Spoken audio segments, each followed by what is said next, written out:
fine art and sort of street art. So this is a rooftop painted at the end of 2012, illegally off the Blue Line on the west side near Cicero. And this is last summer at St. Louis with my children. That's my wife and 4 kids, and so now I have a practice where my kids are old enough that they can start helping me fill in my pieces, and we can start taking these sort of graffiti trips as a family and start looking at what that looks like as a community program. So intergenerational. It's the second slide, hey? So thank you, by the way. So that it's intergenerational. It's problematic, it's a work in progress, it's an artist project, but it's a great investigation that I feel is worth taking on.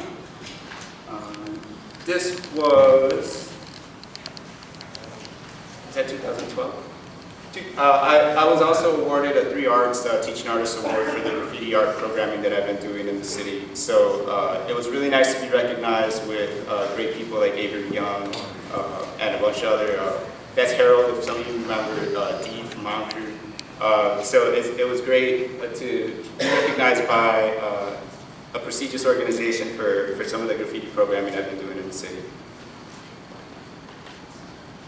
One of the things I do, I have about 10 different jobs, is I teach an art history course at School of the Art Institute of Chicago entitled The History of Graffiti.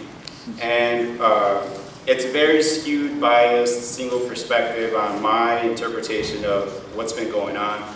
So as much as possible, I like to bring in guest artists so that my students can get multiple versions from multiple perspectives, and we have access to a lot of the people telling their first story, their first person narratives, and they have like real-time opportunity to ask the questions that they're most interested in asking.